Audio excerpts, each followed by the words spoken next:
Welcome students. आप लोग का बहुत बहुत स्वागत है हमारे इस चैनल पर।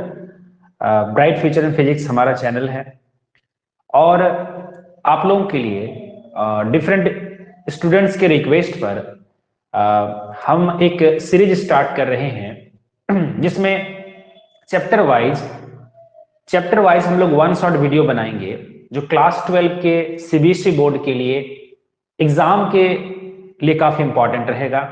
एग्जाम ओरिएंटेड आपका ये क्लास रहेगा। उसमें हम लोग कुछ इंपॉर्टेंट टॉपिक का डिस्कशन करेंगे जो आपके एग्जाम के लिए काफी इंपॉर्टेंट रहेगा। और हम लोग उसी सीरीज का आज पहला क्लास ले रहे हैं। ये आपके सिलेबस का एकदम लास्ट चैप्टर है, लेकिन फिर भी हम लोग इसी से शुरुआत कर रहे हैं क्योंकि आपका डिफरेंट बोर्ड एग्जाम अभी का जो है बोर्ड एग्जाम स्टार्ट होने वाला है, उसके लिए हम लोग शुरू कर रहे हैं इसी चैप्टर से, क्योंकि यही लास्ट चैप्टर है और इसका तैयारी करने में बहुत किसी का लेट हो जाता है। इसलिए हम लोग इसका शुरुआत कर रहे हैं इस चैप्टर से जिसका नाम है सेमीकंडक्टर। तो सेमीकंडक्टर चैप्टर का क्या क्या उसका सिलेबस है हम लोग एक एक करके सब्जेक्ट देखेंगे, लेकिन ये वीडियो हमारा बहुत लंबा ना हो इस बात को ध्यान में रखते हुए हम लोग एकदम काफी फास्ट एंड फ्यूरियस हम लोग सब चीज को कंप्लीट करना चाहेंगे। तो हम आ जाते हैं सीधे अपने इस टॉपिक पर आज जो हम लोग पढ़ाई करने वाले हैं। लेकिन उससे पहले हम आपको कहेंगे कि जो लोग इस चैनल पर नए हैं वो लोग इस तरह का और भी जो वीडियो है वो प्राप्त करने के लिए आप चैनल को सब्सक्राइब कर लें, शेयर भी करें दोस्तों के बीच में, और अगर अच्छा लगे तो लाइक भी कीजिएगा। ओके, तो चलिए हम लोग शुरुआत करते हैं आज के इस सेशन को।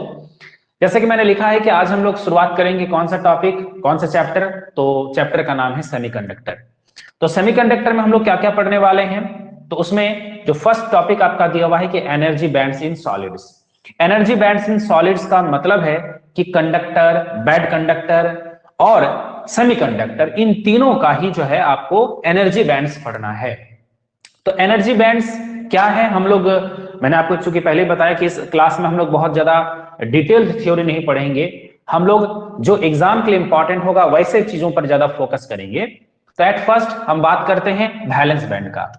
तो ये सब में मतलब हो गया कि चाहे वो आपका कंडक्टर हो, बैड कंडक्टर हो या फिर आपका सेमीकंडक्टर हो, सब में ये एनर्जी बैंड होता ही होता है। तो एनर्जी बैंड होता क्या है ना, एक हो गया वैलेंस बैंड, दूसरा हो गया क्या, कंडक्शन बैंड। तो वैलेंस बैंड और कंडक्शन बैंड क्या है, देखिए ये होता क्या कि जब कोई भी क्रिस्टल बनता है, कोई भी क्रिस्टल बनता है तो उस क्रिस्टल में बहुत सारे मॉलिक्यूल्स होंगे, बहुत सारे एटम्स होंगे। जैसे मान लीजिए हम अगर बात करते हैं कि कार्बन का है तो कार्बन कार्बन कार्बन, इस तरह का बहुत सारा क्या होगा, एटम होगा। तो जब दो कार्बन का एटम आपस में कहीं पर इंटरेक्ट करेगा तो कार्बन में आप लोग जानते हैं कि दो ऑर्बिट होता है 2 4। तो कार्बन का एक हो गया न्यूक्लियस, उसके बाद हो गया फर्स्ट ऑर्बिट, उसके बाद हो गया सेकंड ऑर्बिट। फिर जब दूसरा कार्बन को लीजिएगा तो यहां पर आपका न्यूक्लियस है, फिर फर्स्ट ऑर्बिट, फिर हो गया सेकंड ऑर्बिट। तो ये जो लास्ट ऑर्बिट में 4 इलेक्ट्रॉन है, ये लास्ट ऑर्बिट में जो 4 इलेक्ट्रॉन है, तो ये 4 इलेक्ट्रॉन ही क्या करेंगे, आपस में इंटरैक्ट करेंगे। और इंटरैक्ट करने के दौरान ही वहां पर क्या बनता है, बैंड बनता है, एनर्जी का बैंड बनता है। इसको हम लोग एनर्जी लेवल बोलते हैं ना। तो ये एनर्जी लेवल ही हमारा क्या करेगा, एनर्जी बैंड में स्प्लिट कर जाएगा। वही जो आउटर मोस्ट सेल है, आउटर मोस्ट ऑर्बिट है, आउटर मोस्ट जो एनर्जी लेवल है, वो आपका क्या होगा, फिर वो छोटे छोटे बैंडों में बढ़ जाएंगे, अलग अलग बैंडों में बटेंगे। किसके कारण ना, उस मॉलिक्यूल के इंटरेक्शन के कारण। तो जहां पर ये लास्ट जो ऑर्बिट होता है उसमें से जो मैंने कहा कि वैलेंस बैंड और कंडक्शन बैंड दो बैंड होगा, ये कहां पर ना, लास्ट ऑर्बिट में, यानी कि जो आउटर मोस्ट सेल है वहीं पर ये बैंड सब बनेंगे।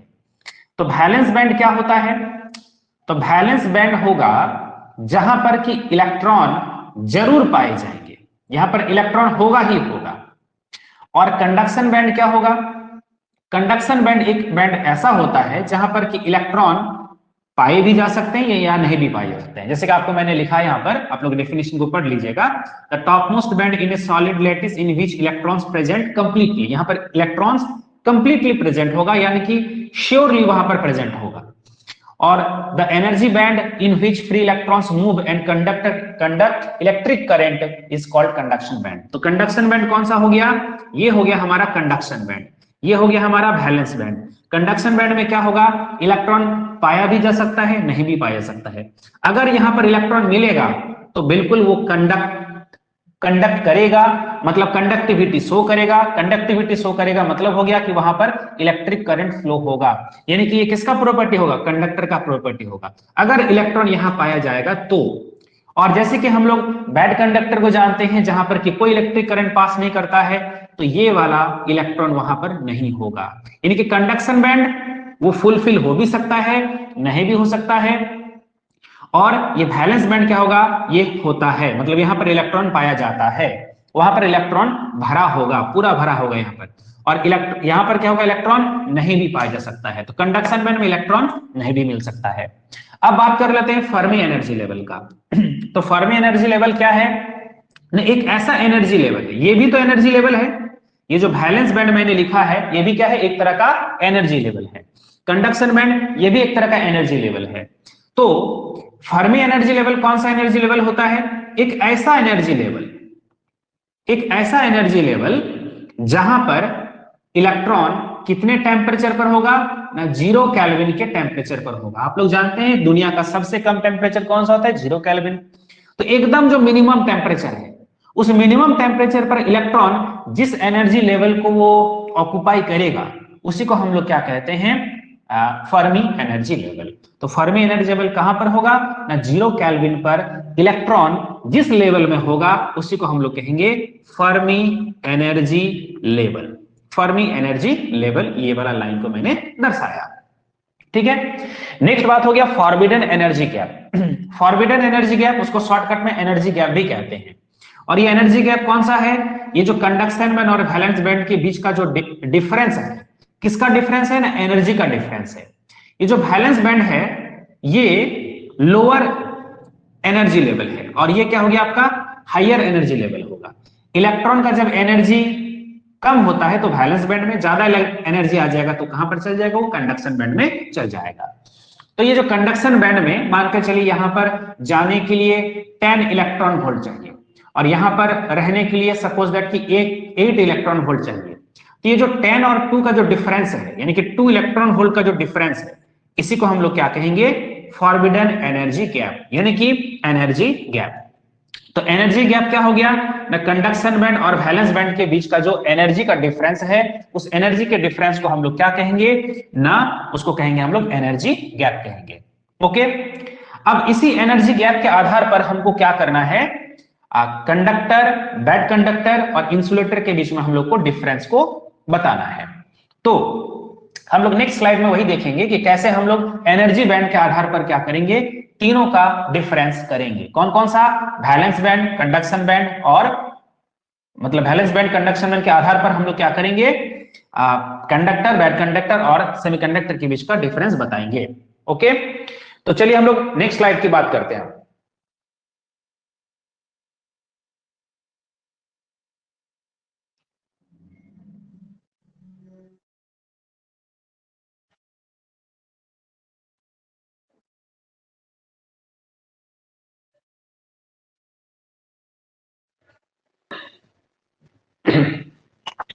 तो हम लोग अब नेक्स्ट स्लाइड में देख सकते हैं कि इस बार हम लोग का क्या है? Classification of solids on the basis of energy band theory. Energy band theory के आधार पर हम लोग को क्या करना है? मेटल, इंसुलेटर और सेमीकंडक्टर को हम लोग को क्या करना है? डिफरेंशिएट करना है। ये बहुत इंपॉर्टेंट टॉपिक है आपके सिलेबस, आपके बोर्ड एग्जाम के लिए।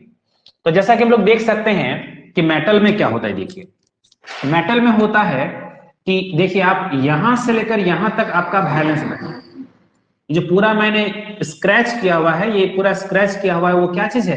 वैलेंस बैंड है। जबकि कंडक्शन बैंड कहां पर है? देखिए कंडक्शन बैंड यहां से लेकर यहां तक है। तो आप क्लियर देख पा रहे हैं कि वैलेंस बैंड और कंडक्शन बैंड एक दूसरे पर क्या हो गया है? ओवरलैप कर गया है। क्या कर गया है? ओवरलैप कर गया है, मतलब मिल गया है। कंडक्शन बैंड और वैलेंस बैंड में कोई डिफरेंस है ही नहीं। ये जो बीच में आप डॉट डॉट लाइन करके 2 लाइन देख रहे हैं, तो वो कोई गैप नहीं है, बल्कि एक दूसरे से मिल गया है। क्योंकि देखिए आप जरा से यहाँ पर फिर से एक बार, यहां से लेकर यहां तक ये पूरा क्या हो गया, ये हो गया हमारा वैलेंस बैंड, जबकि कंडक्शन बैंड कहाँ हो गया, यहां से लेकर यहां तक हो गया। तो वैलेंस बैंड के एरिया में कंडक्शन बैंड घुस चुका है, दैट इज वो क्या हो गया, ओवरलैप हो गया है। इसलिए हम लोग क्या कहते हैं कि मेटल या कंडक्टर के केस में एनर्जी गैप कितना होता है, 0 होता है। दूसरी बात हो गया इंसुलेटर। इंसुलेटर में क्या होता है, ये कंडक्शन बैंड और वैलेंस बैंड के बीच में गैप क्या होता है, बहुत ज्यादा होता है। इतना ज्यादा होता है कि इलेक्ट्रॉन क्या होता है, इस वैलेंस बैंड से कंडक्शन बैंड में पहुंच ही नहीं पाता है, इसलिए वो बैड कंडक्टर होता है। इसलिए वो इंसुलेटर होता है, क्योंकि उसमें फ्री इलेक्ट्रॉन नहीं पाया जाता है। क्यों नहीं पाया जाता है, क्योंकि इलेक्ट्रॉन यहां से लेकर यहां तक वो आ ही नहीं पाता है। नॉर्मल केस में, नॉर्मल टेम्परेचर पर ये इलेक्ट्रॉन यहां से लेकर यहां तक नहीं आ पाता है। ठीक है। दूसरी बात हो गया कि अगर हम लोग को कहा जाए कि कितना इसका एनर्जी गैप होता है, तो हम लोग कहेंगे कि ग्रेटर देन 3 इलेक्ट्रॉन वोल्ट इसका एनर्जी गैप होता है। जैसे कि कार्बन के केस में, कार्बन के केस में ये खूब पूछा जाता है कि एनर्जी गैप कितना होता है, तो एनर्जी गैप जो है लगभग में 6 इलेक्ट्रॉन वोल्ट होता है। किसे केस में, कार्बन के केस में, खास करके डायमंड की अगर हम बात करते हैं तो। कार्बन में आप लोग जानते हैं एक ग्रेफाइट भी होता है कार्बन, लेकिन ग्रेफाइट जो है बैड कंडक्टर नहीं होता है। ग्रेफाइट एक गुड कंडक्टर होता है, उसमें एनर्जी गैप कुछ होगा नहीं, ठीक है, तो वो एक एक्सेप्शन है। तो कार्बन मतलब ये डायमंड वगैरह या फिर उसका और भी दूसरा जो फॉर्म है उसमें है, और उसका वैल्यू कितना होगा, 6 इलेक्ट्रॉन वोल्ट होगा। तीसरी बात हम लोग बात करते हैं सेमीकंडक्टर का। तो सेमीकंडक्टर का एनर्जी गैप होता है, एनर्जी गैप यहां पर देखिए दोनों में है, कंडक्शन बैंड वैलेंस बैंड में थोड़ा सा तो गैप है, लेकिन ये गैप क्या होता है, बहुत कम होता है, इससे कम होता है। कितना होता है, मैंने लिखा हुआ यहां पर कि लेस देन 3 इलेक्ट्रॉन वोल्ट होता है। जैसे कि सिलिकॉन की अगर केस बात करें तो सिलिकॉन का क्या हो गया 1.1 इलेक्ट्रॉन वोल्ट, जर्मनियम का क्या हो गया 0.72 इलेक्ट्रॉन वोल्ट, जो काफी कम है। कम है इसलिए अगर उसको सफिशिएंट एनर्जी दिया जाए, तो यहां पर अगर हम इलेक्ट्रॉन को एनर्जी देंगे तो हो सकता है कि इलेक्ट्रॉन यहां तक वो पहुंच सकता है, यानी कि कंडक्शन बैंड में वो पहुंच सकता है। जैसे वो कंडक्शन बैंड में पहुंचेगा तो वो इलेक्ट्रिसिटी का कंडक्शन करेगा, दैट इज उसमें कंडक्टिविटी आ जाएगा। इसलिए सेमीकंडक्टर एक ऐसा मटेरियल है जो कंडक्टिविटी को शो कर सकता है, लेकिन उसमें एक प्रॉपर कंडीशन उसमें अप्लाई करना पड़ेगा, तब जाकर उसमें कंडक्टिविटी आएगा। तो ये एक इंपॉर्टेंट केस सामने आपका आया है कि सिलिकॉन, जर्मनियम, ये सब क्या हो गया, सेमीकंडक्टर हो गया।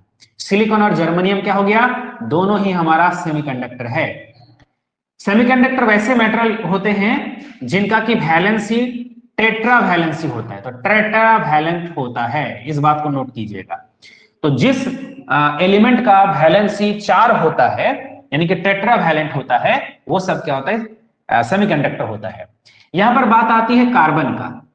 तो कार्बन का तो 6 होता है, अगर 6 को आप तोड़ेंगे तो 2 4, ठीक है। आप अगर सिलिकॉन को तोड़ेंगे तो सिलिकॉन को होता है 14, ये हो जाता है 2 8 4, तो यहां भी 4 इलेक्ट्रॉन, यहां भी 4 इलेक्ट्रॉन, ये भी टेट्रावैलेंट है, ये भी टेट्रावैलेंट है। लेकिन कार्बन सेमीकंडक्टर नहीं है, लेकिन सिलिकॉन क्या है, सेमीकंडक्टर है।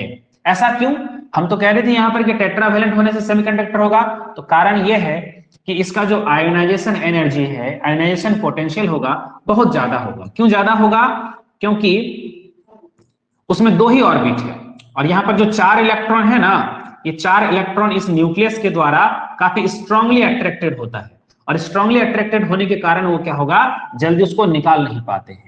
इसलिए ये जो गैप होता है वो बहुत ज्यादा होता है, इजीली ये इलेक्ट्रॉन यहां से लेकर यहां तक वो नहीं पहुंच पाता है, ठीक है। इसलिए कार्बन क्या हो गया, बैड कंडक्टर में आ गया, या फिर वो जो ग्रेफाइट के फॉर्म में अगर होगा तो उस केस में क्या होगा, वो गुड कंडक्टर भी हो सकता है, क्योंकि एक फ्री इलेक्ट्रॉन उसके लैटिस में आ जाता है। अब सिलिकॉन के बाद जर्मनियम, वो भी क्या होता है 32, यानी कि इसको अगर हम तोड़ेंगे तो 2 8 18 4, तो यहां पर भी लास्ट में 4 इलेक्ट्रॉन है, वो भी हो गया टेट्रावैलेंट हो गया, और जो भी टेट्रावैलेंट होगा वो क्या होगा, सेमीकंडक्टर होगा। तो यहां पर ये भी क्या है आपका, दोनों सेमीकंडक्टर है। इसके अलावा ये सिलिकॉन और जर्मनियम तो हो ही गया, ये हमारा प्योर एलिमेंट, प्योर एलिमेंट की अगर बात करें तो सिलिकॉन, जर्मनियम, ये सब हो गया हमारा सेमीकंडक्टर। लेकिन जब हम लोग कुछ कंपाउंड बनाएंगे, जब 2-3 एलिमेंट मिलाकर बनाते हैं तो भी सेमीकंडक्टर बनता है ना, कंपाउंड के फॉर्म में। और वो कौन है, वो भी आप लोग देख लीजिएगा, वो होता है इंडियम फॉस्फाइड, ठीक है। उसके बाद गैलियम आर्सेनाइड, ये सब भी जो है आपका क्या होता है, सेमीकंडक्टर होता है। इंडियम एक ट्राइवैलेंट है और ये क्या होता है, पेंटावैलेंट। तो ट्राइवैलेंट और पेंटावैलेंट को मिला देंगे। फिर गैलियम ट्राइवैलेंट और आर्सेनिक क्या होता है, पेंटावैलेंट, दोनों को मिला देंगे तो फिर से वो क्या बन जाएगा, सेमीकंडक्टर बन जाएगा। लेकिन ये कंपाउंड के फॉर्म में है, मिक्स करके बनाया गया है, और ये सब क्या है, प्योर एलिमेंट के फॉर्म में है। ठीक है, नेक्स्ट लाइन में हम लोग बढ़ते हैं।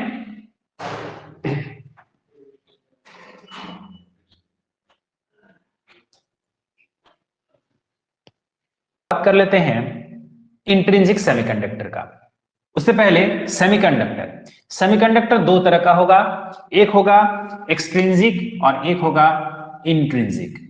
तो सबसे पहले हम लोग बात कर लेते हैं इंट्रिंसिक सेमीकंडक्टर का, इंट्रिंसिक सेमीकंडक्टर, और दूसरा क्या हो गया, एक्सट्रिंसिक सेमीकंडक्टर। तो इंट्रिंसिक और एक्सट्रिंसिक है क्या? तो सबसे पहले इंट्रिंसिक सेमीकंडक्टर का मतलब हो गया प्योर सेमीकंडक्टर। जब सेमीकंडक्टर प्योर स्टेट में मिलेगा तो उसको हम लोग कहेंगे इंट्रिंसिक सेमीकंडक्टर। ओके, अब ये सेमीकंडक्टर प्योर होने का मतलब क्या हो गया, उसमें किसी तरह का कोई मिलावट नहीं है। जैसे प्योर सिलिकॉन या प्योर जर्मनियम को अगर लेते हैं तो वो हो गया हमारा इंट्रिंसिक सेमीकंडक्टर। अब इसका क्या खासियत है? इसका ये खासियत हुआ, अगर आप उसका टेम्परेचर 0 केल्विन रखिएगा तो बिल्कुल वो बैड कंडक्टर की तरह बिहेव करेगा, वो एक परफेक्ट इंसुलेटर की तरह बिहेव करेगा जब उसका टेम्परेचर कितना पाया जाएगा, 0 केल्विन पाया जाएगा। क्यों?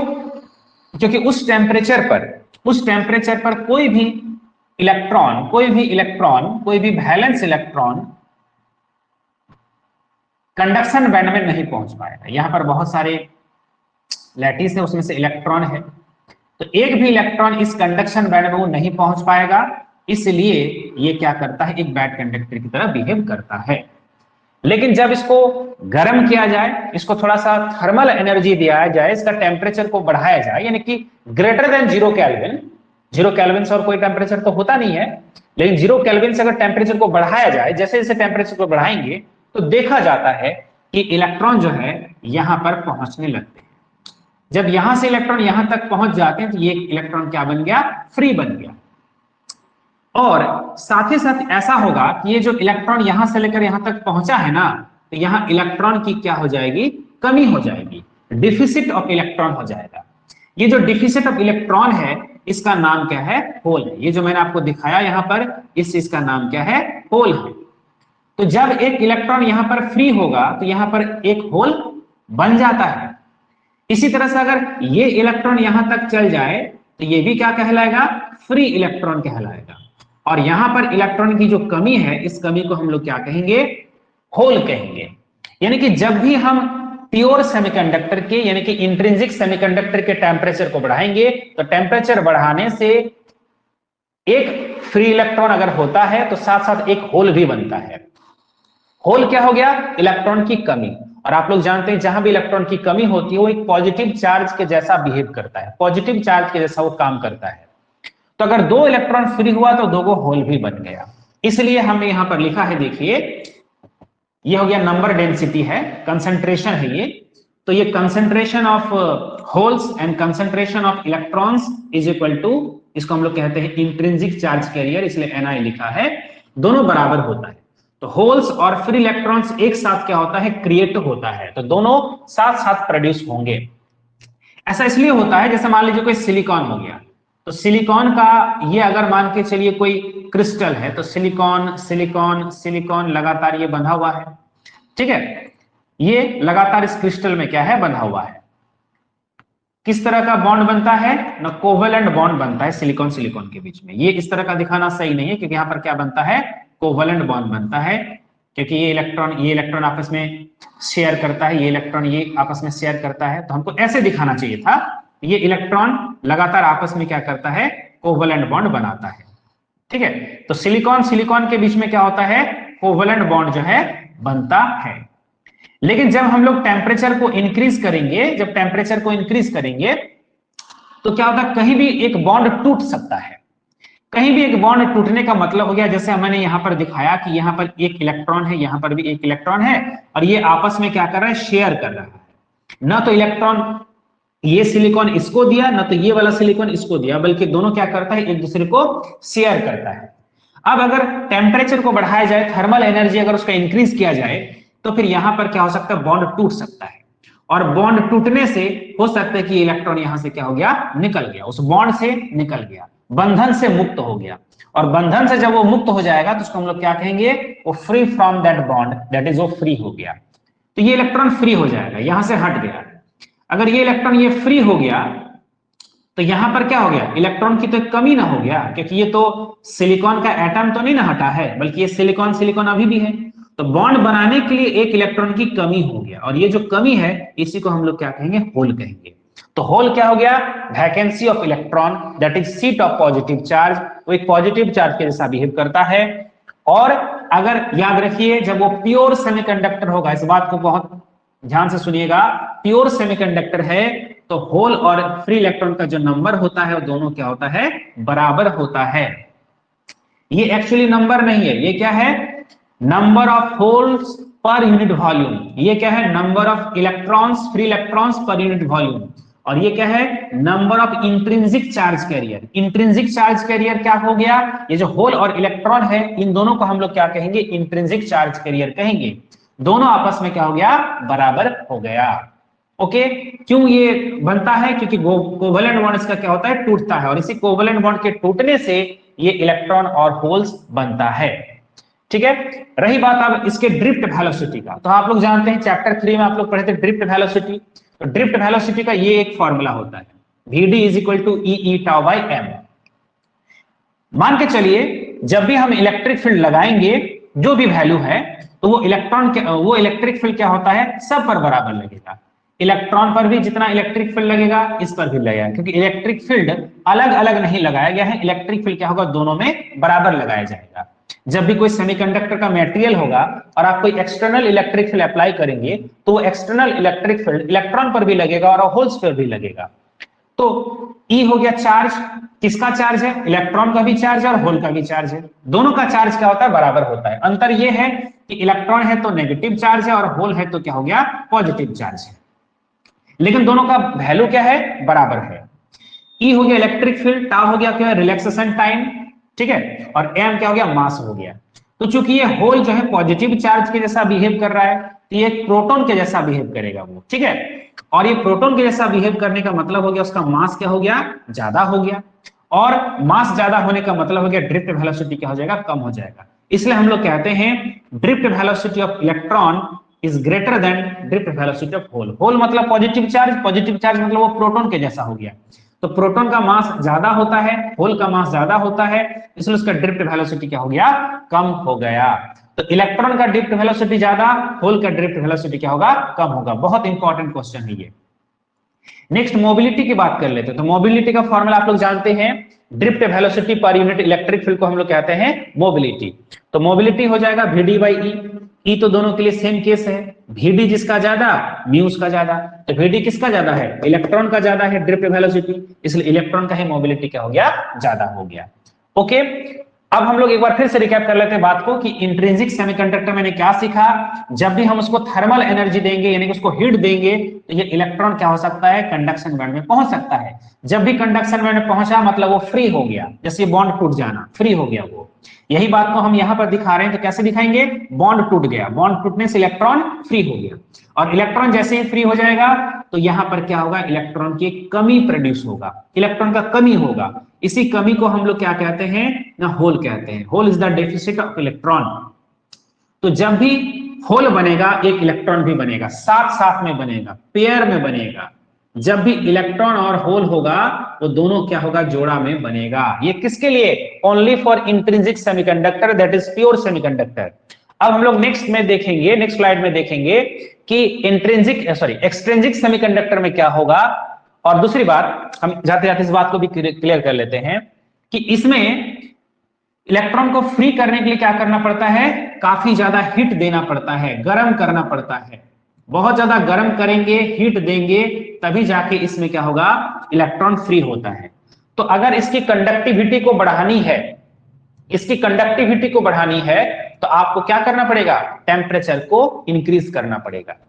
दूसरी बात, इसकी रेजिस्टिविटी या रेजिस्टेंस पर क्या असर पड़ता है? अगर हम टेम्परेचर को बढ़ा देंगे तो इसका रेजिस्टिविटी बढ़ जाएगा कि घट जाएगा? ये इंपॉर्टेंट क्वेश्चन है। तो देखिए, जितना ज्यादा हम इसको गर्म करेंगे उतना ज्यादा इसमें फ्री इलेक्ट्रॉन बनेगा, होल बनेगा। तो जितना ज्यादा फ्री इलेक्ट्रॉन और होल बनेगा वो उतना ज्यादा अच्छा कंडक्टिविटी शो करेगा, उतना ज्यादा अच्छा वो कंडक्टर के जैसा बिहेव करेगा वो, यानी उसका रेजिस्टिविटी या रेजिस्टेंस क्या होगा? घटेगा। तो टेम्परेचर बढ़ाने से रेजिस्टिविटी क्या होता है? घटता है। स्पेशली किसके लिए? सेमीकंडक्टर के लिए। ये एक यूनिक क्वेश्चन है। जब हम लोग मेटल वाला चीज पढ़ते थे, कहां पर? जब हम लोग चैप्टर 3 में पढ़ रहे थे तो बताए थे कि जैसे ही कोई तार, कोई वायर गर्म होता है तो हम लोग जानते हैं कि उसका रेजिस्टेंस क्या होता है? बढ़ जाता है, उसका रेजिस्टिविटी बढ़ जाता है। लेकिन ये किसके लिए? मेटेलिक कंडक्टर के लिए, यानी कि जो मेटल वाला वायर है उसके लिए। तांबा हो गया, है ना, आयरन हो गया, कॉपर हो गया, सब चीज में। लेकिन जब बात करते हैं हम लोग सेमीकंडक्टर में, तो सेमीकंडक्टर में उल्टा इफेक्ट है। टेम्परेचर बढ़ा देंगे तो कंडक्टिविटी बढ़ जाएगा, अच्छा कंडक्टर के जैसा बिहेव करेगा, लेकिन उसका रेजिस्टिविटी क्या होगा? घट जाएगा। इंपॉर्टेंट क्वेश्चन है, यहां पॉइंट नोट नहीं है लेकिन आप इसको नोट कर लीजिए कि जैसे ही टेम्परेचर बढ़ेगा उसका रेजिस्टिविटी क्या होगा? घटेगा, लेकिन कंडक्टिविटी क्या होगा? बढ़ जाएगा। ऐसा लेकिन मेटल में नहीं होता है, बैड कंडक्टर में, सॉरी गुड कंडक्टर में ऐसा होता नहीं है। क्लियर है? तो नेक्स्ट स्लाइड में अब बात करते हैं हम लोग एक्सट्रिंसिक सेमीकंडक्टर का।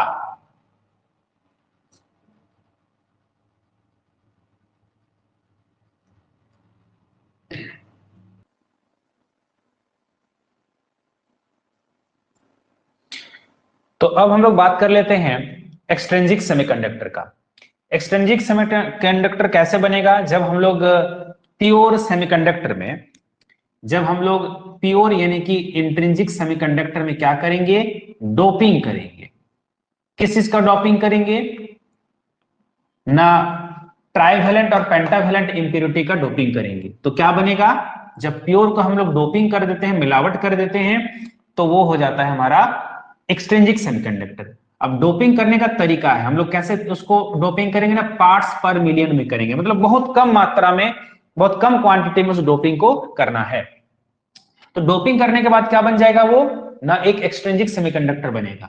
एक्सट्रिंसिक सेमीकंडक्टर कितने टाइप के होंगे? पी टाइप और एन टाइप के होंगे। पी टाइप कब बनेंगे?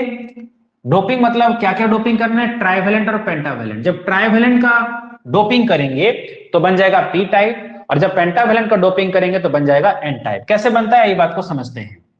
मान लीजिए हमने ट्राइवेलेंट को मिलाया, तो ट्राइवेलेंट में मान लीजिए इंडियम है, इंडियम को मैंने मिलाया, तो इंडियम उसका वैलेंसी कितनी है? 3 है। तो 1 इलेक्ट्रॉन, 2 इलेक्ट्रॉन, 3 इलेक्ट्रॉन।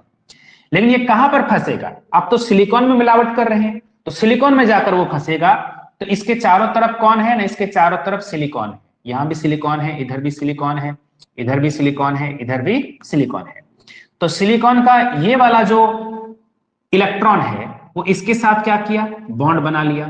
ये वाला इसके साथ बॉन्ड बना लिया, ये वाला इसके साथ बॉन्ड बना लिया। लेकिन सिलिकॉन का ये जो इलेक्ट्रॉन है ये इसके साथ बॉन्ड तो बनाना चाह रहा है, लेकिन यहां पर क्या है? इलेक्ट्रॉन का कमी है, तो वहां पर इलेक्ट्रॉन है ही नहीं, क्योंकि मैंने क्या मिला दिया है? ट्राइवेलेंट को मिला दिया है। तो जहां भी हम ट्राइवेलेंट को मिलाएंगे सिलिकॉन में या जर्मनियम में, तो यहां इलेक्ट्रॉन की कमी होगी, और इस इलेक्ट्रॉन की कमी को क्या बोला जाता है ना? हम लोग सब कोई जानते हैं, इसको होल बोला जाता है। तो यहां हमको गर्म करने की जरूरत नहीं है, हम इसको टेम्परेचर को नहीं बढ़ा रहे हैं, बहुत कम टेम्परेचर है, फिर भी जब इसको हम लोग मिलावट कर देंगे तो ऑटोमेटिकली क्या हो गया? एक होल बन गया। इस तरह से एक ठो एटम मिलने से होल बन गया। इस तरह का इंडियम का जितना भी एटम होगा, आप लोग जानते हैं, एक छोटा सा टुकड़ा अगर हम लोग पिघलाकर उसको मिला देते हैं तो उसमें बहुत सारे एटम्स होते हैं। एक मोल अगर हम लोग सब्सटेंस लेते हैं तो 10⁻23 इतना एटम्स, इतना नंबर होते हैं, एटम्स होते हैं। तो उतना सारा यहां पर क्या होगा? होल्स बन जाएगा। लेकिन यहां पर क्या फ्री इलेक्ट्रॉन बन रहे हैं? तो जवाब होगा नहीं, फ्री इलेक्ट्रॉन नहीं बनेगा। फ्री इलेक्ट्रॉन क्यों बनेगा? अगर ये गर्म हो रहा है तो गर्म होने के कारण होल और इलेक्ट्रॉन एक साथ बनेंगे, लेकिन मिलावट के कारण क्या बना? केवल जो है ये होल बना। ठीक है? तो जब हम लोग डोपिंग कर रहे हैं तो डोपिंग के चलते क्या होगा? सिर्फ होल बन रहा है, और होल और इलेक्ट्रॉन कब बनता है ना, उसको गर्म करने के चलते बन रहा है। तो हो सकता है कि यहाँ पर होल बन रहा है, 5000 होल बन गया, और होल और इलेक्ट्रॉन एक साथ कब बनता है ना, गर्म होने के कारण। तो हो सकता है एक इलेक्ट्रॉन एक होल प्रोड्यूस हो गया, किसके चलते, गर्म होने के चलते, और मिलावट के चलते क्या हो गया, 5000। तो होल का संख्या कितना हो गया, 5000 प्लस 1 यानी कि 5001, और इलेक्ट्रॉन की संख्या कितनी होगी, जस्ट 1, दैट इज होल्स की संख्या यहाँ पर क्या होगी, ज्यादा होगी, और इलेक्ट्रॉन की संख्या क्या होगी, कम होगी। तो जब पी टाइप सेमीकंडक्टर बन जाएगा तो होल और इलेक्ट्रॉन बराबर नहीं होगा। इंट्रिंसिक में क्या हो रहा था, होल और इलेक्ट्रॉन बराबर हो रहा था, लेकिन इसमें होल और इलेक्ट्रॉन क्या है, बराबर नहीं है। इसमें होल क्या है, ज्यादा है, और इलेक्ट्रॉन क्या है, कम है। उसका उल्टा जब हम लोग एन टाइप की बात करते हैं तो एन टाइप में क्या बनाते हैं, पी टाइप हम लोग मिला, सॉरी पेंटावैलेंट उसको मिलाते हैं। तो पेंटावैलेंट मान लीजिए फास्फोरस मिला दिए हैं, तो फास्फोरस उसके पास क्या है, 5 गो इलेक्ट्रॉन है, उसके वैलेंस इलेक्ट्रॉन। तो जब हम लोग इधर एक सिलिकॉन लेते हैं तो ये सिलिकॉन इसके साथ बॉन्ड बना लिया, इधर से एक सिलिकॉन लेते हैं तो ये इसके साथ बॉन्ड बना लिया, इधर से एक सिलिकॉन लेते हैं तो ये इसके साथ बॉन्ड बना लिया, इधर भी तो सिलिकॉन होगा, ये भी बॉन्ड बना लेगा। आप लोग ये कहेंगे सर एक और सिलिकॉन इधर भी ले लेते हैं, नहीं ऐसा नहीं होगा, क्योंकि सिलिकॉन क्या होता है, वो टेट्रावैलेंस के साथ बना हुआ है। ये सिलिकॉन सिलिकॉन सिलिकॉन जितने भी हैं, क्रिस्टल तो सिलिकॉन का ना है, फास्फोरस को तो नहीं है। तो सिलिकॉन सिलिकॉन सिलिकॉन इस तरह से वो बना हुआ है, ऑलरेडी बना हुआ है, ठीक है। अब होता क्या है कि जब हम फास्फोरस को मिलाते हैं तो किसी सिलिकॉन को वो हटा देता है, और इस जगह पर फास्फोरस आकर क्या होता है, बैठ जाता है। तो फास्फोरस जैसे ही बढ़ गया तो वहां पर क्या हो गया, 5 गो इलेक्ट्रॉन है, 5 इलेक्ट्रॉन में से क्या होगा, 4 गो जो है क्या किया, बॉन्ड बना लिया, और एक इलेक्ट्रॉन क्या हो गया, फ्री हो गया। एक इलेक्ट्रॉन जो फ्री हो गया इसी को हम लोग कहेंगे फ्री इलेक्ट्रॉन कहेंगे। अब ये फ्री इलेक्ट्रॉन बना, लेकिन साथ साथ में होल नहीं बना, केवल क्या बना, फ्री इलेक्ट्रॉन बना। इसलिए इसमें क्या होगा, सिर्फ फ्री इलेक्ट्रॉन बनेगा, होल नहीं बनेगा। अब हाँ, होल बनेगा, कब बनेगा, जब इसको गर्म किया जाएगा, इसका टेम्परेचर बढ़ाया जाएगा। तो due to increase in temperature hole and electrons both are created in pair, वो ऑलवेज जोड़ा में बनेगा, होल और इलेक्ट्रॉन एक साथ बनेगा। लेकिन ये जो मिलावट किए हैं, जो डोपिंग किए हैं, उसके चलते क्या हो गया, केवल क्या बन रहा है, फ्री इलेक्ट्रॉन बन रहा है। तो फिर से इसके जैसा यहाँ पर फ्री इलेक्ट्रॉन का संख्या ज्यादा हो जाएगा और होल का संख्या कम हो जाएगा। यहाँ पर नंबर ऑफ इलेक्ट्रॉन्स ज्यादा होगा और नंबर ऑफ होल्स क्या होगा, कम होगा। यहाँ पर एक बात है, मेजोरिटी चार्ज कैरियर और माइनॉरिटी चार्ज कैरियर का। तो मेजोरिटी चार्ज कैरियर कौन होता है, जो ज्यादा होता है, और माइनॉरिटी कौन होता है, जो कम होता है। तो यहाँ मेजोरिटी कौन है, होल्स है। तो ये बहुत इंपॉर्टेंट क्वेश्चन कि पी टाइप सेमीकंडक्टर में कौन सा मेजोरिटी चार्ज कैरियर होता है, तो उसका जवाब होगा होल्स। अगर एन टाइप सेमीकंडक्टर में मेजोरिटी चार्ज कैरियर कौन होगा, तो उसका जवाब होगा कौन सा, ना फ्री इलेक्ट्रॉन्स होगा। ओके, तो अब हम लोग ये सब पॉइंट देखने के बाद हम लोग बात करेंगे अब पीएन जंक्शन डायोड का। ओके, बढ़ते हैं नेक्स्ट स्लाइड में। तो अब हम लोग देखते हैं पीएन जंक्शन डायोड क्या होता है। अभी हमने देख लिया कि पी टाइप और एन टाइप सेमीकंडक्टर क्या होता है। अब बारी है कि जब पी टाइप और एन टाइप सेमीकंडक्टर को एक ही क्रिस्टल में ग्रो करना। तो जब कोई ऐसा मटेरियल लेते हैं, कोई भी एक मटेरियल ले लिए और उस पर मैंने मान लीजिए प्योर सिलिकॉन है, इस प्योर सिलिकॉन में हमने क्या कर दिया कि मिलावट किया। किस तरह का मिलावट किया ना, एक तरफ से मान लीजिए ट्राइवेलेंट को मिलाया, एक तरफ से पी टाइप सॉरी क्या कहते हैं उसको, पेंटावेलेंट को मिलाया। तो ट्राइवेलेंट और पेंटावेलेंट एक साथ मिला देंगे तो इस तरह से होगा कि एक तरफ पी टाइप बनते रहेगा और एक तरफ क्या होगा, एन टाइप बनते जाएगा। और एक ऐसा लेयर होगा जिस लेयर के इस तरफ क्या होगा, पी टाइप होगा, और इस तरफ क्या होगा, एन टाइप होगा। यानी कि वही क्रिस्टल है, वही सिलिकॉन का क्रिस्टल है, लेकिन उसी में क्या हो गया, एक तरफ पी बन गया, एक तरफ एन बन गया। जिस जगह से दोनों अलग अलग होता है, या यूं कहिए कि जहां पर दोनों आपस में मिलता है, पी टाइप और एन टाइप जहां पर मिल रहा है या जहां से अलग हो रहा है, उस लेयर को, उस जगह को हम लोग क्या बोलते हैं, पीएन जंक्शन कहते हैं। ये वाला जो जगह है इसको हम लोग क्या कहेंगे, पीएन जंक्शन कहेंगे। This is called PN junction. Okay, और ये जो पूरा क्रिस्टल है, ये जो पूरा मेरा एपरेटस बन गया, इसको हम लोग कहेंगे पीएन जंक्शन डायोड कहेंगे। तो what is PN junction diode और व्हाट इज पीएन जंक्शन, आपको समझ में आ गया। जंक्शन हो गया ये वाला जगह जहां पर दोनों अलग हो रहा है, और डायोड क्या हो गया, पूरा का पूरा सामान हमारा हो गया डायोड। तो अब बात है कि ये जब बनता है तो और क्या होता है। जैसे मैंने आपको ये डायग्राम दिखाया है, तो ये क्या बताना चाह रहा है, इस बात को हम लोग समझते हैं। तो हम लोग सबको जानते हैं कि पी टाइप में क्या होता है, होल बहुत ज्यादा होता है, और इसमें कौन ज्यादा होता है ना, इलेक्ट्रॉन बहुत ज्यादा होता है, ठीक है। लेकिन ऐसी बात नहीं कि सिर्फ होल ही होता है, यहां पर एक आध इलेक्ट्रॉन भी हो सकता है, मेजोरिटी और माइनॉरिटी, ऐसा नहीं कि जीरो हो जाता है, बल्कि हाँ वो माइनॉरिटी है, लेकिन हाँ कुछ तो है उसमें। और इलेक्ट्रॉन इसमें मेजोरिटी है तो उसमें कुछ ना कुछ होल भी हो सकता है। जो भी है, अब इस चीज को हम लोग थोड़ा बड़ा सा देखते हैं होता क्या है। ये रहा बीच में पीएन जंक्शन, इस तरफ हो गया पी टाइप, इस तरफ हो गया एन टाइप सेमीकंडक्टर। इधर क्या है, बहुत ज्यादा मात्रा में होल है, इधर भी बहुत ज्यादा होल है, इधर भी क्या है, इलेक्ट्रॉन है। कौन सा इलेक्ट्रॉन है, फ्री इलेक्ट्रॉन है। ओके, आप लोग जानते हैं कि होल मतलब क्या होगा, इलेक्ट्रॉन की कमी। वो जो मैंने बॉन्ड बनाया था, मान लीजिए ये हो गया इंडियम, तो इंडियम में 1 2 3, यहां पर इस बॉन्ड में क्या था, इलेक्ट्रॉन की कमी था, इसी को होल कह रहे हैं। तो जब ये इलेक्ट्रॉन इस पार से इस पार आएगा और होल उस पार से उस पार में जाएगा, तो इस प्रोसेस को हम लोग क्या बोलते हैं, डिफ्यूजन कहते हैं।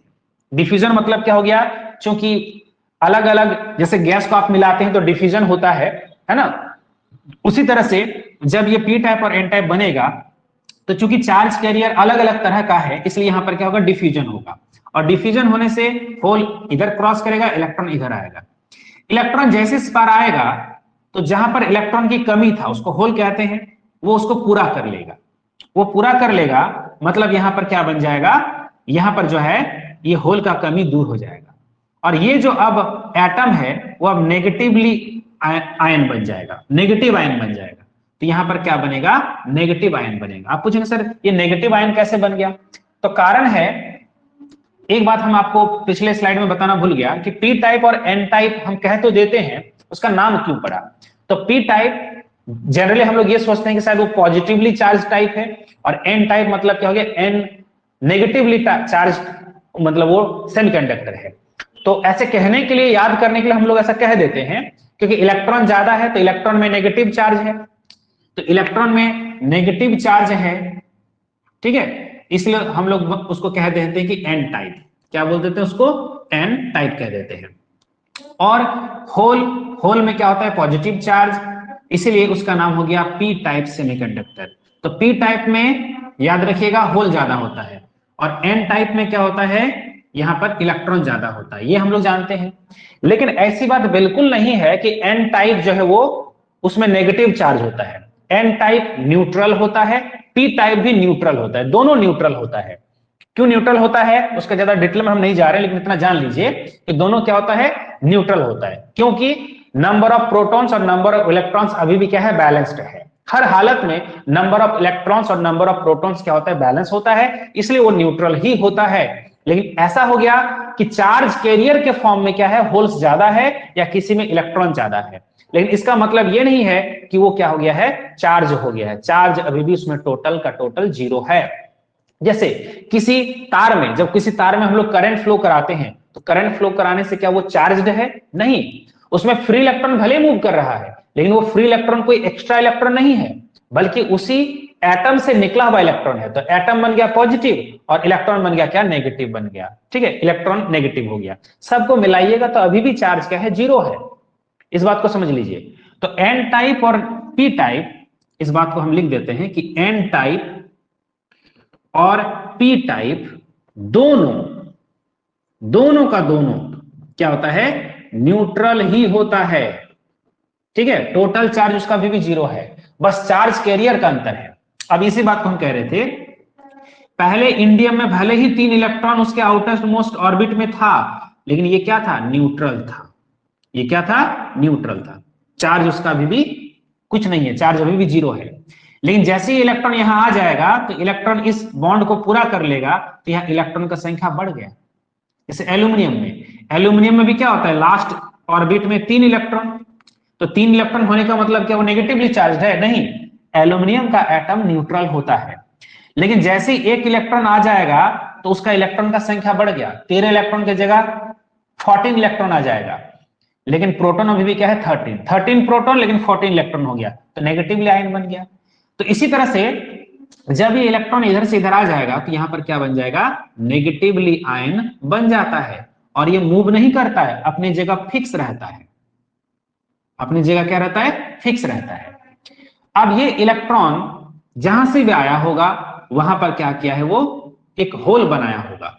या फिर जैसे मान लीजिए कहीं पर फ्री इलेक्ट्रॉन है, सपोज दैट आर्सेनिक की बात करते हैं, 1 2 3 4 5, तो पांचों इलेक्ट्रॉन मिलकर क्या हुआ, आर्सेनिक को वो क्या किया है, न्यूट्रल बनाया है। आर्सेनिक न्यूट्रल कैसे है, उसके पांचों इलेक्ट्रॉन से वो न्यूट्रल है। और भी इलेक्ट्रॉन है लेकिन आउटर मोस्ट की हम बात कर रहे हैं। जब ये इलेक्ट्रॉन यहां से निकल जाएगा तो ये क्या बन जाएगा, पॉजिटिव आयन बन जाएगा। तो जैसे इलेक्ट्रॉन इधर से इधर आ गया तो यहां पर क्या बन गया, वही आर्सेनिक अब क्या बन गया, पॉजिटिव आयन बन गया। क्या ये पॉजिटिव आयन मूव करेगा, नहीं, ये आर्सेनिक एटम किसी क्रिस्टल में बंधा हुआ है। ये इंडियम भी कहां पर है, किसी क्रिस्टल में बंधा हुआ है, तो ये मूव नहीं करता है। ये नेगेटिव आयन और ये जो पॉजिटिव आयन बना है ये मूव नहीं करता है, इसीलिए इसको हम लोग कहते हैं इमोबाइल आयंस। यहां जो बना है इसको हम लोग क्या बोलेंगे, इमोबाइल आयंस। मोबाइल मतलब घूमने फिरने वाला, तो ये हो गया इमोबाइल आयंस हो गया। कहां पर जमा हो जाता है, जंक्शन के अक्रॉस, दोनों तरफ, across the junction both side immobile ions are created. और ऐसा होगा कि धीरे धीरे ये दीवार खड़ा कर देगा। कैसी दीवार खड़ा कर देगा, जैसे मान लीजिए किसी एक घर के आंगन से दूसरे के घर के आंगन तक जाने में कोई दीवार नहीं था, तो आराम से आना जाना चल रहा था। वो घर वाले यहां पर आते थे, ये घर वाले वहां भी जाते थे, बीच में क्या कर गया, एक दीवार बन गया। जैसे दीवार बन गया तो उनका आना जाना क्या हो गया, बंद हो गया। उसी तरह से जो डिफ्यूजन चल रहा था वो डिफ्यूजन क्या हो गया, अब बंद हो जाएगा। क्यों बंद हो जाएगा, क्योंकि ये जो इमोबाइल चार्ज आने से, इमोबाइल आयन्स बनने से क्या होगा, ये जो एक दीवार खड़ा कर दिया, एक बैरियर खड़ा कर दिया, जिसके कारण होल्स और इलेक्ट्रॉन्स एक रीजन से दूसरे रीजन में अब नहीं जा पाएंगे, आ जा पाएंगे। ठीक है, इसलिए ये जो बैरियर बना, इस बैरियर को हम लोग क्या बोलते हैं, पोटेंशियल बैरियर बोलते हैं। क्या नाम है इसका, पोटेंशियल बैरियर। ओके, या इसी लेयर को हम लोग बोलते हैं डिप्लेशन लेयर। दो नाम है, पोटेंशियल बैरियर, वोल्टेज का बैरियर बन गया, और इसका नाम हो गया डिप्लेशन लेयर। ओके, सब पॉइंट्स को आप नोट करते जाइएगा, सारा चीज लिखना मुश्किल है, इसलिए आप लोग को जहां जहां लगता है कि ये नोट करना चाहिए पॉज कीजिएगा और एक एक लाइन को आप नोट डाउन करते रहिएगा। तो पोटेंशियल बैरियर क्यों नाम दिया गया, क्योंकि देखिए यहां पर एक नेगेटिव आयन है, यहां पर पॉजिटिव आयन है, तो एक पोटेंशियल का जो डिफरेंस हुआ ना, यहाँ नेगेटिव वोल्टेज है, यहाँ पर पॉजिटिव वोल्टेज है, तो यहाँ पर आपका एक वोल्टेज डेवलप हो गया, पोटेंशियल का डिफरेंस हो गया, इसलिए इसका नाम है पोटेंशियल बैरियर। यहाँ इलेक्ट्रिक फील्ड भी डेवलप होगा, कैसे ना, पॉजिटिव से नेगेटिव की तरफ एक इलेक्ट्रिक फील्ड होता है जिसका नाम है इंटरनल इलेक्ट्रिक फील्ड। दूसरी बात, ये जो डिप्लेशन लेयर है ये कितना चौड़ा बनेगा या कितना कम बनेगा, वो कैसे समझेंगे हम लोग, तो वो डिपेंड करता है मतलब यहाँ पर उसका जो थिकनेस है वो कितना होता है ना, लगभग में 10⁻⁻⁶ मीटर के आसपास होता है। और ये थिकनेस कितना या ज्यादा या कितना कम होगा वो दो बात पर डिपेंड करता है, किस पर, एक टेम्परेचर पर और एक डोपिंग पर। अगर डोपिंग काफी ज्यादा होगा, काफी ज्यादा मिलावट किया गया है, ये थिकनेस काफी कम होगा, पतला होगा। और अगर टेम्परेचर ज्यादा है तो ये थिकनेस क्या होगा, उसमें ज्यादा होगा। टेम्परेचर ज्यादा होने से ये थिकनेस बढ़ जाएगा, डोपिंग ज्यादा होने से ये क्या होगा, कम हो जाएगा। तो दो बात पर वो डिपेंड करेगा। और मैंने जो अभी आपको बताया पोटेंशियल बैरियर, तो ये पोटेंशियल बैरियर का वैल्यू सब कितना होता है, ये सब थोड़ा सा याद रखिएगा। सिलिकॉन का होता है 0.7 वोल्ट और जर्मनियम का क्या होता है 0.38 वोल्ट। अब ये पीएन जंक्शन समझ में आ गया। अब इसका हम लोग एक चीज देखेंगे, सब बातों को नोट करते जाइएगा। इसमें हम लोग एक ग्राफ बनाते हैं, जो ग्राफ पोटेंशियल डिफरेंस को बताएगा। इधर नेगेटिव है तो थोड़ा सा वोल्टेज को कम दिखाएंगे, एक समय जीरो भी आएगा, बढ़ते बढ़ते बढ़ते फिर यहां पर पॉजिटिव तक आ गया। तो ये वाला वोल्टेज ज्यादा है इसलिए मैंने ऊपर दिखाया, ठीक है, और ये वाला वोल्टेज क्या है, कम है, इसको मैंने क्या किया, नीचे दिखाया। तो इस तरह का जो ग्राफ दिखाते हैं, ये ग्राफ किसको दर्शाता है, पोटेंशियल बैरियर को दर्शाता है। ये हो गया हमारा पॉजिटिव वोल्टेज, ये हो गया हमारा नेगेटिव वोल्टेज, दोनों का डिफरेंस कितना हो गया, तो दोनों का डिफरेंस हो गया, ये वाला चीज जो है दोनों का डिफरेंस है। इसी डिफरेंस को हम लोग क्या बोलते हैं, पोटेंशियल बैरियर। ठीक है, कितना, पोटेंशियल बैरियर। तो इस पोटेंशियल बैरियर का वैल्यू मैंने अभी यहां पर लिखा है। इलेक्ट्रिक फील्ड और पोटेंशियल बैरियर के बीच में एक रिलेशन है, EI = VV/D। डी मतलब क्या हो गया, ये वाला जो डिस्टेंस है, ये जो थिकनेस है, इस थिकनेस को हम लोग क्या बोलते हैं, डी बोलते हैं। ओके, अब नेक्स्ट हम लोग बात करेंगे कि पीएन जंक्शन डायोड का बायसिंग कैसे होगा। बायसिंग का मतलब होता है पीएन जंक्शन डायोड को बैटरी से जोड़ना। किस तरह से जोड़ेंगे ना, पी टाइप और एन टाइप को हम कैसे जोड़ेंगे, इसी की बात है बायसिंग में। बढ़ते हैं नेक्स्ट स्लाइड में।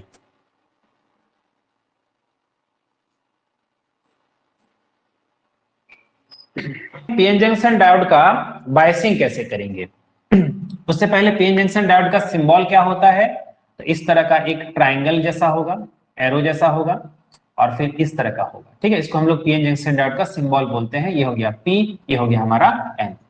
अब बात करते हैं फॉरवर्ड बायस।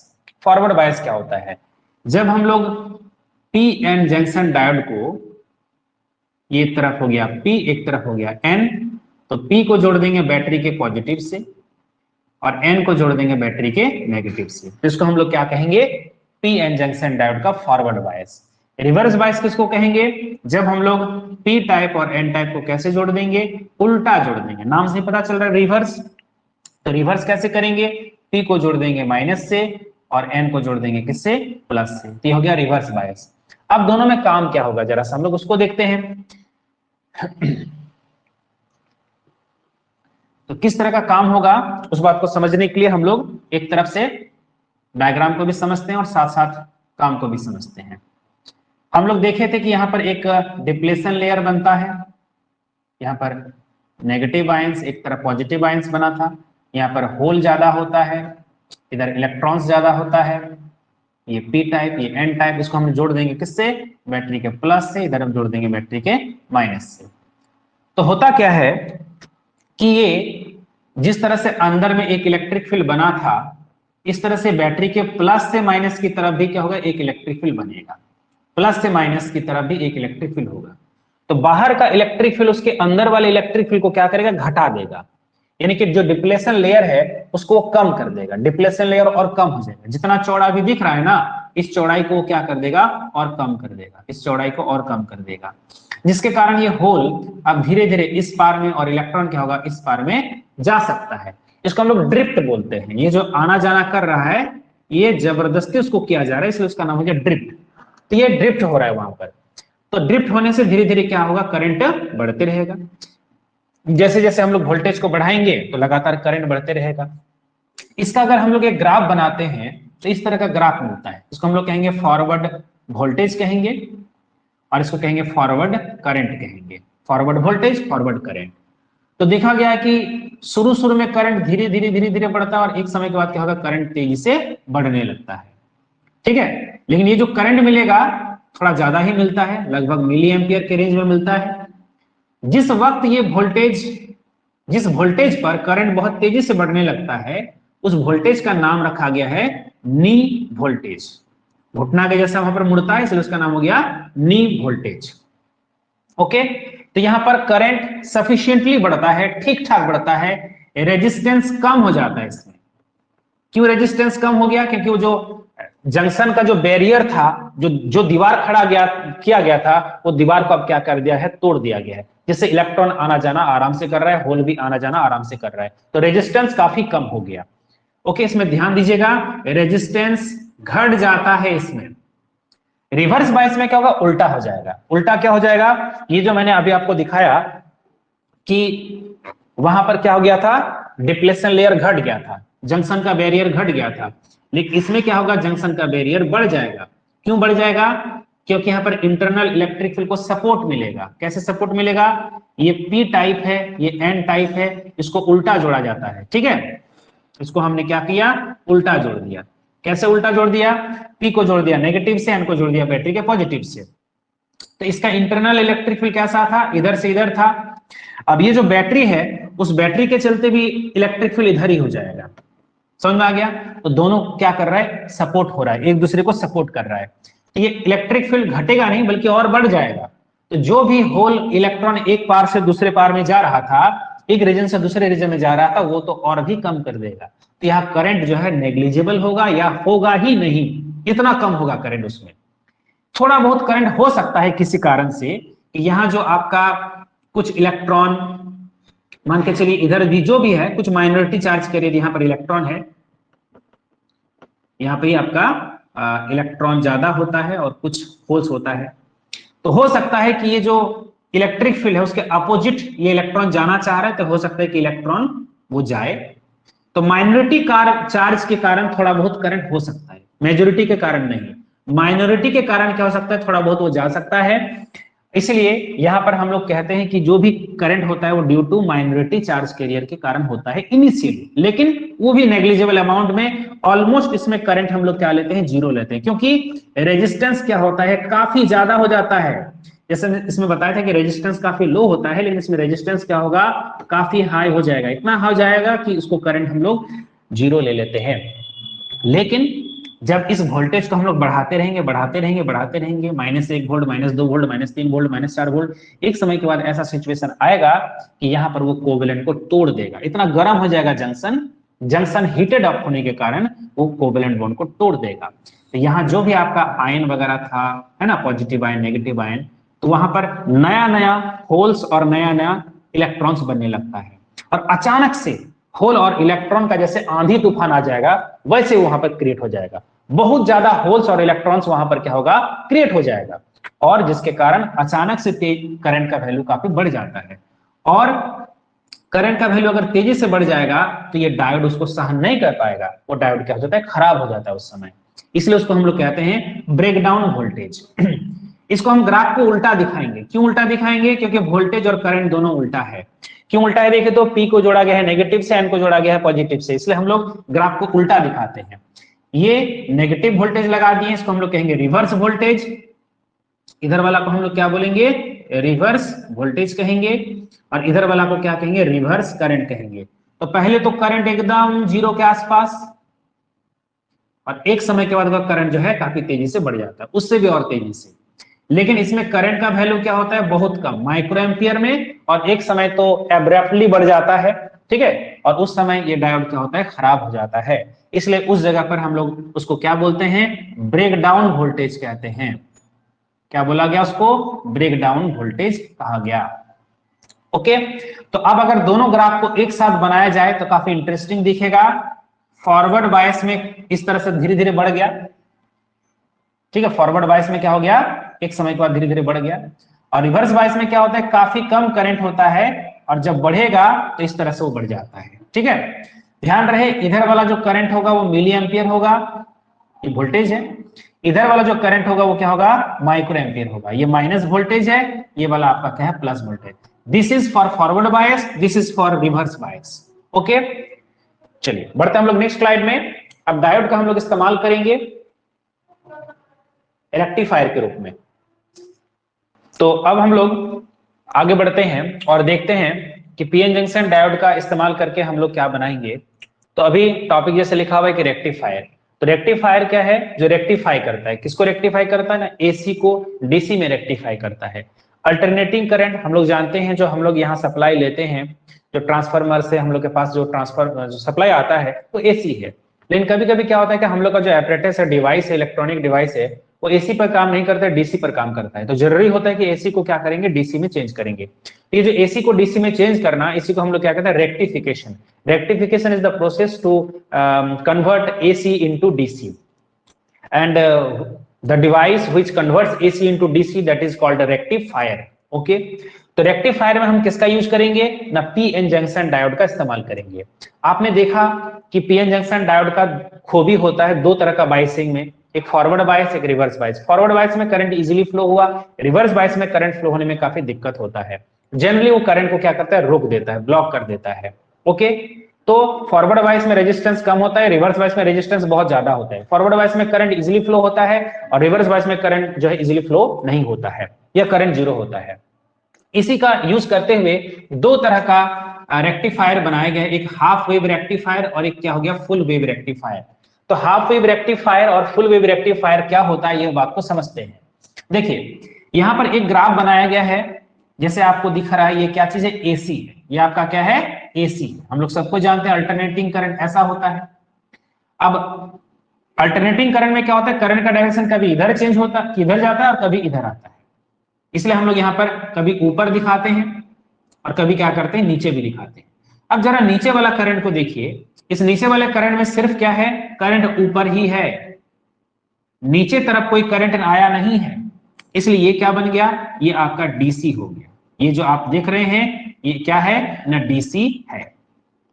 तो ऊपर वाला क्या था एसी, नीचे वाला क्या हो गया डीसी। क्यों डीसी हो गया, क्योंकि यहां पर करंट का जो डायरेक्शन है वो मतलब टू एंड फ्रो नहीं हुआ, कभी इधर कभी इधर नहीं हुआ, बल्कि करंट का डायरेक्शन सिर्फ ऊपर है। हाँ घट रहे बढ़ रहे वो अलग बात है, लेकिन जो भी है वो एक ही डायरेक्शन में है, उल्टा डायरेक्शन में नहीं गया। उल्टा डायरेक्शन का कौन सा करता है, ये वाला एक डायरेक्शन है, ये उल्टा डायरेक्शन है, लेकिन ऐसा नीचे तरफ कुछ भी नहीं आया है, इसलिए ये सिर्फ क्या है डीसी है।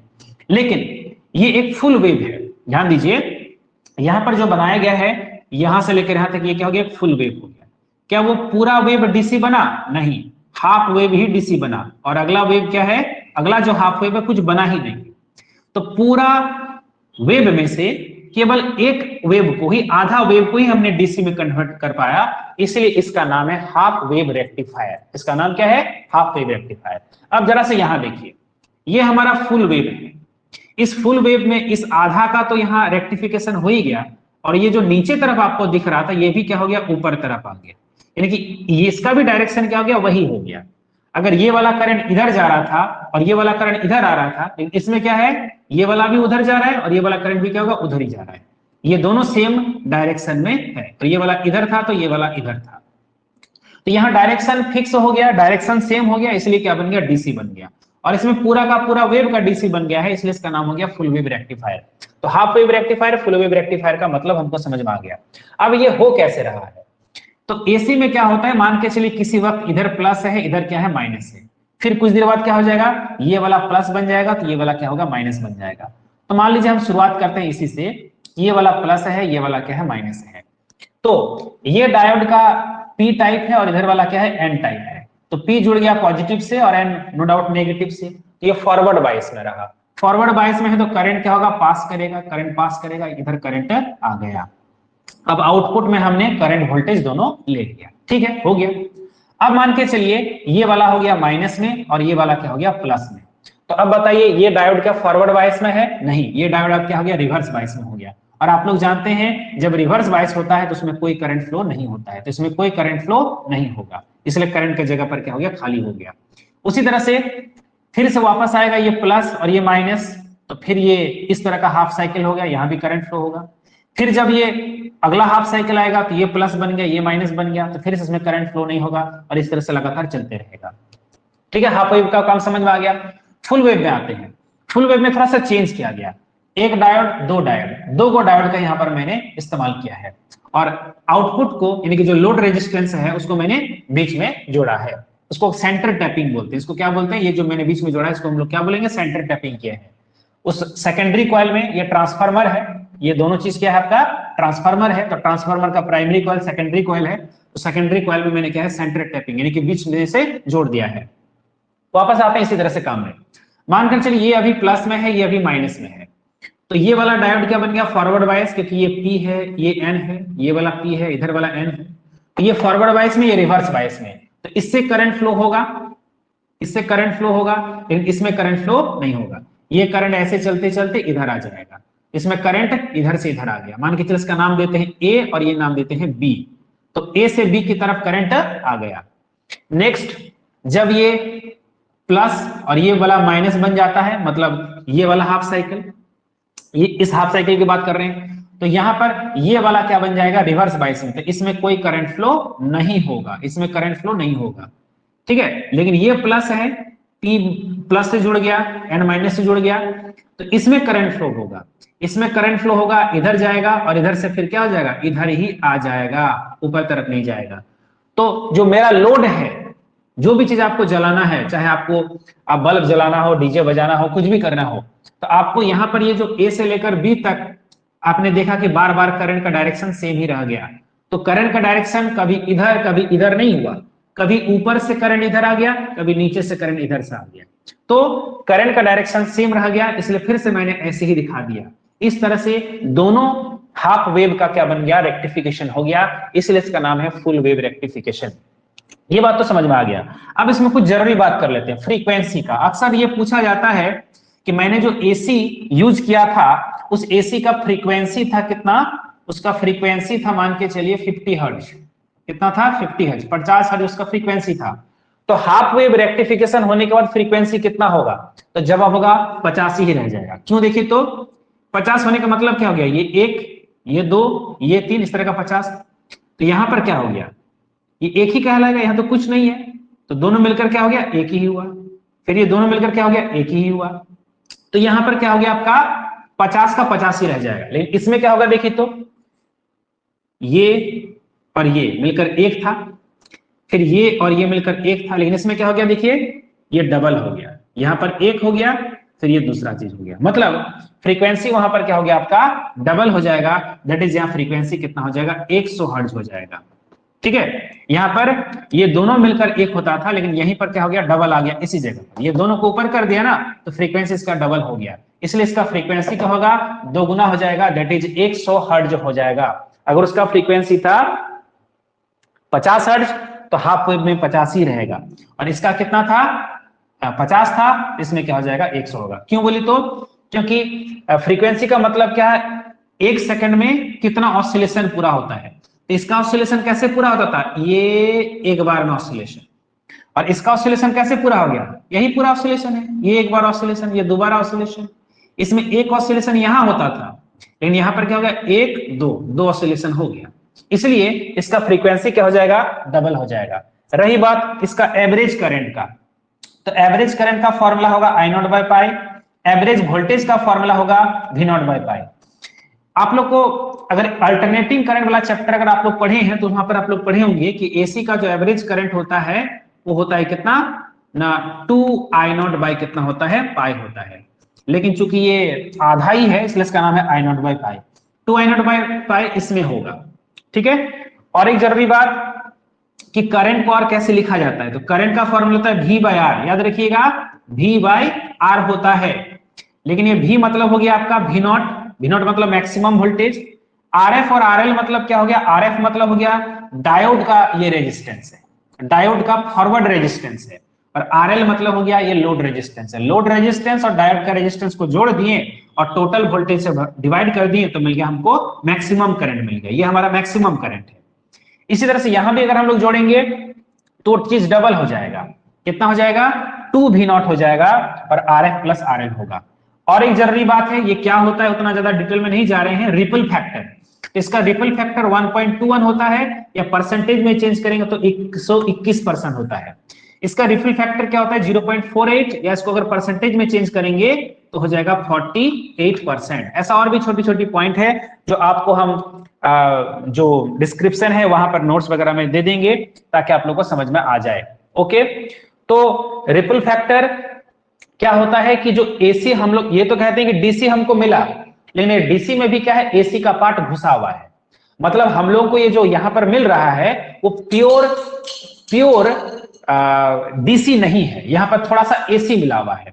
तो यहां पर देखिए 121% है, मतलब बहुत ज्यादा इसमें है, और इसमें कितना है 48% है, मतलब ये काफी अच्छा बना, उतना ज्यादा एसी का पार्ट नहीं है। हम तो चाह रहे थे डीसी ना, तो डीसी में से थोड़ा सा एसी का पार्ट है, तो इसमें 121% मतलब बहुत ज्यादा एसी है इसमें, और इसमें क्या 48% मतलब थोड़ा एसी का पार्ट क्या है, कम है। तो रिपल फैक्टर वो वाला चीज होता है, आरएफ मतलब रिपल फैक्टर।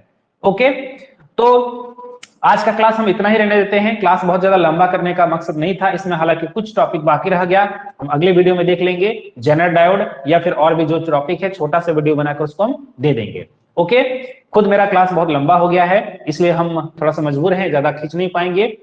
और हाँ, अगर आपको लगे ये काफी यूजफुल है आपके एग्जाम के लिए, काफी ये यूजफुल अगर आपको साबित हो रहा है, आपको अच्छा लग रहा है, तो आप जरूर इस वीडियो को लाइक करें, शेयर करें, और जी हाँ जरूर चैनल को भी सब्सक्राइब कर लें। ठीक है, थैंक यू, जय हिंद।